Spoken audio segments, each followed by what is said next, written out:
It's my feel-good breakfast show. Our Fridays have become a bit of an exploration of our international cultures, and this Friday is no different as we head on over to Switzerland.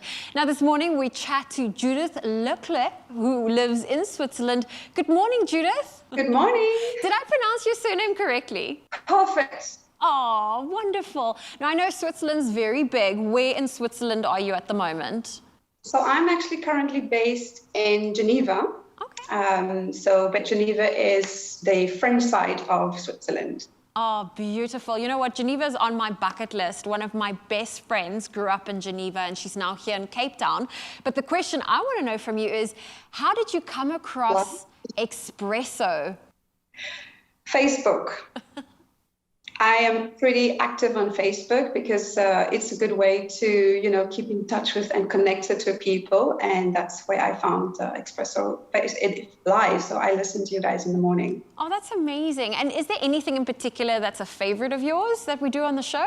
So I think for me as a sports fanatic, because I'm a marathonian, I run marathons. So one of the things I like is the healthy lifestyle. So when you guys are doing exercises or doing some healthy foods, I love that. And then I also enjoy when you have local, artists performing the dance and sing, because that's also one of my favorite things. Yeah. And we do have some very talented South African musicians. Ooh.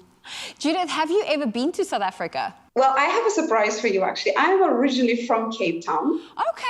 And I left South Africa more than 20 years ago. So Geneva has become my adopted home. Oh, beautiful. But you've got that South African roots in you, which is even more special. Now, there's something we always find that, especially when we connect with our international viewers, is the coronavirus pandemic. What was it like in Switzerland? I mean, I think sunshine and roses, and here and there some snow. Yeah. Well, I think for us, it was the first thing, I think globally, it was just the uncertainty. And there was a lot of fear, people didn't know what, because things just changed from one day to the other. So that I think was the most difficult with the pandemic. And then as things roll out, I think people just adapted. So, yeah. Isn't it just beautiful how people were able to adopt and be able to help one another? And I know that globally the vaccines are being rolled out and, we're all very grateful for that. But have you or anyone you know been vaccinated yet? So basically in Switzerland, they've rolled it out in a way that they started with the frontline essential workers and then the elderlies and then people with underlying medical conditions. I have two friends that have had it, and I've actually spoken to them recently, and they are doing really well. Well, that's good to hear, because we're also in the process of rolling it out. Our medical, those on the front line, especially the medical workers, they are getting their vaccinations first here in South Africa. Now, you mentioned that you are in Geneva, which is the Swiss French side of Switzerland. Any other languages that you can speak?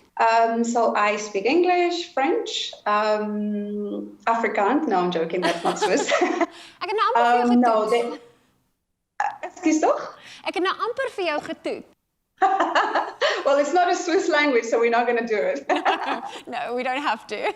No, so I don't speak any of the other languages because in Switzerland they have three official languages, which is the French, the Swiss German, and the Swiss Italian. Now, I know that, we're all very hopeful that when travel opens up again, I'm pretty sure there are many people that would love to know, what some of the big tourist attractions are in Switzerland and what is so special around your area. So if you can sell Switzerland to us, especially Geneva, what would you say is a must-see for anyone that wishes to visit? I think the first thing that would come up is the Lake of Geneva. I mean, it's beautiful. And you have what they call the jet d'eau, which is basically a water, how do they call that? It's like a water fountain, but it's coming out of the lake, and it's actually the icon of Geneva.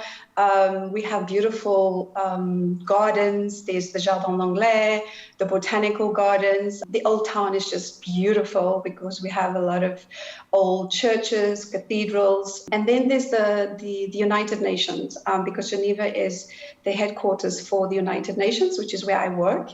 And so that is a definite visit, a must to visit, yeah. Oh, well, I'm definitely adding that to my personal list when coming to Switzerland. And I know you said you moved out of South Africa about 20 years ago or so. Is there anything you miss about Cape Town? The people. The people and the food. There's just no such thing. I mean, I've traveled the world, but there's just the people, the sound of the accents, and then of course the food. Do you come across many South Africans in Geneva? Yes, I have, because also with the United Nations, we do tend to have access to most of the foreign missions here. So I do have contact with the South African mission in Geneva. But South Africans, they like to hide. I don't know why. I'm not like that. I like to be out there. Everybody knows me. I am an ambassador for my country. I fly my flag really high. So wherever I go, I try to, be an ambassador for my country. I might not have the title of ambassador, but I consider myself as an ambassador for South Africa. Well, you certainly are one in our eyes. Judith, thank you so much, and keep flying that South African flag high. Absolutely. Thank you. That is Judith coming to us live from Switzerland. A big thank you to her for taking the time to really chat to us and really give us an insight on what life and culture is like in Switzerland.